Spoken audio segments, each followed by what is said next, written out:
Terima kasih Anda masih bersama kami dalam Berita Banten. Bagi Anda yang baru saja bergabung, kami hadirkan kembali 3 berita utama hari ini.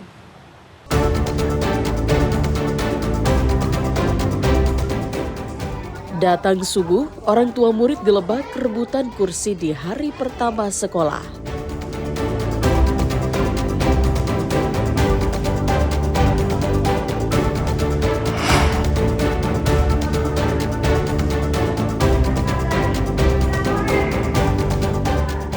Miris, tahun ajaran baru sekolah, SDN Keramat Cikande Serang dapat 5 orang murid.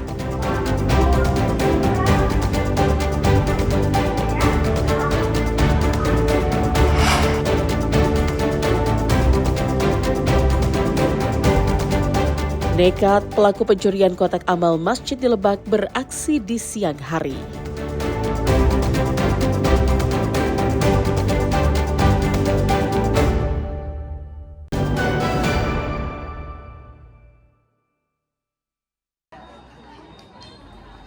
Puluhan klub sepak bola di Kabupaten Lebak bersaing dalam kompetisi Piala Soratin usia 13 dan usia 15 tahun.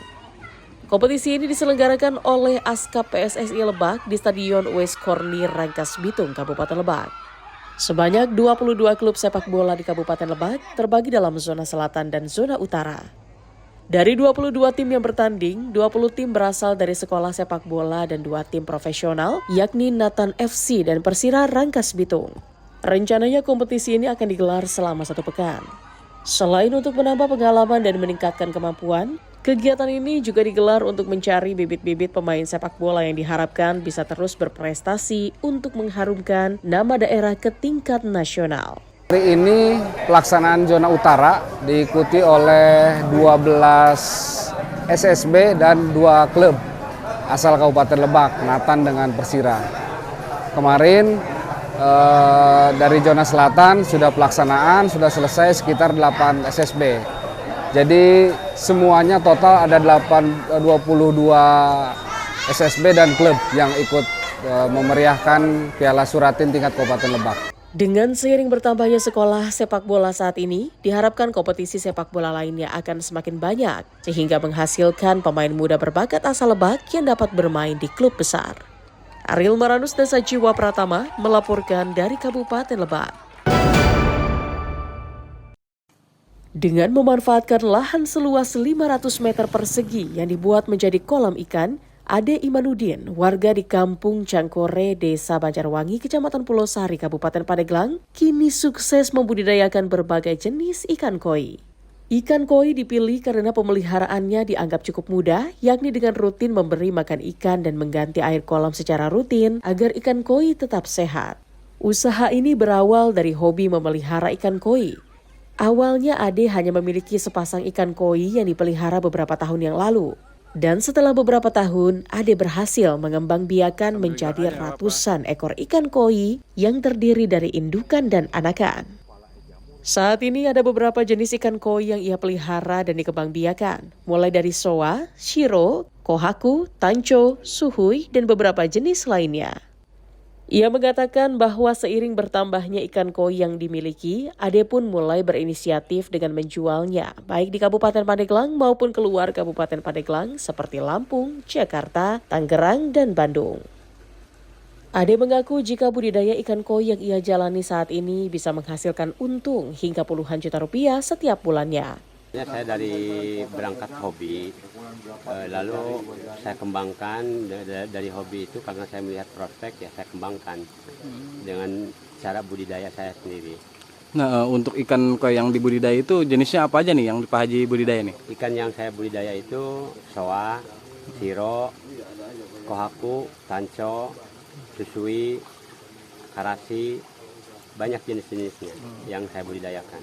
Nah, kalau untuk pemasaran sendiri nih Pak Haji, selain di daerah Kabupaten Pandeglang itu sudah sampai kemana aja sih Pak Haji? Untuk pemasaran itu karena mereka sudah pada tahu ya, keluar daerah juga kita ke keluar pulau juga, ya, termasuk ke Jawa juga kita kirim, ke Lampung. Kalau masuk ke Pulau Jawa kita ke DKI, Tangerang, Bandung. Budidaya yang digeluti oleh Ade ini pun mendapat dukungan dari pihak pemerintah daerah yang diharapkan bisa diikuti oleh warga yang lain untuk tetap kreatif. Koordinasi pimpinan kecamatan ya, Pak Camat, Polsek, Posmil ini sangat mendukung sekali karena Pulau Sari ini memiliki potensi air yang sangat bagus untuk pengembangan budidaya, tidak hanya ikan konsumsi tapi ikan hias pun sangat bagus.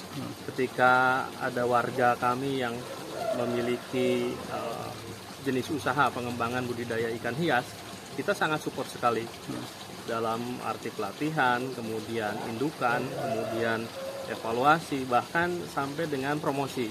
Wilayah Pulau Sari dianggap cocok sebagai tempat budidaya berbagai jenis ikan karena memiliki sumber air yang melimpah dan bersih. Ariel Maranus dan Septiana Wahyudi melaporkan dari Kabupaten Pandeglang. Pencurian kotak amal masjid kembali terjadi. Kali ini pencurian terjadi di Masjid Al-Barokah yang berada di Kampung Kebon Kelapa, Kelurahan Muara Ciujung Timur, Kabupaten Lebak. Berdasarkan rekaman CCTV, pelaku merupakan seorang laki-laki dan melakukan pencurian seorang diri. Lelaki tampak dengan tenang menguras seluruh isi kotak amal yang diperkirakan berjumlah jutaan rupiah. Uang tersebut kemudian dimasukkan ke dalam tas yang dibawa pelaku. Peristiwa terjadi sekitar pukul 9 pagi, di mana suasana di sekitar masjid sedang ramai. Menurut pihak Dewan Kemakmuran Masjid atau DKM, pencurian kotak amal ini bukan yang pertama kali, melainkan 4 kali. Diduga pelaku pencurian sebelumnya masih orang yang sama karena dilihat dari gerak-geriknya sudah mengetahui suasana di sekitar masjid. Dari CCTV ya, dia jam 7 itu sudah ada di dalam masjid tiduran sebelah sana, kemudian jam 8 itu beraksi, karena jam 8 itu masih ramai, orang lalu lalang di luar, dia istirahat lagi sampai jam 9 lebih 22 menit. Baru dari situ dia membobol. Jadi membobol jam berapa? Jam 9.22, jam 9.28 lah. Siang. Pagi dia. 9.28 pagi itu dia membobol ini. Nggak tahu alat yang dibawa dari tas itu, nggak tahu obeng, nggak tahu linggis gitu. Pokoknya alat berat itu buat ini, buat bobol engsel keropak nih, kotak amal ini. Kemudian dia diangkat, ada kotak amal kecil di dalam ini, gitu. Dia itu masukin, entah isinya berapa tuh, tapi kisaran biasanya kalau dalam 1 bulan itu. Dengan berbekal rekaman CCTV, pengurus masjid berencana akan melaporkan kejadian ini kepada pihak kepolisian. Ariel Maranus dan Sajiwa Pratama melaporkan dari Lebak.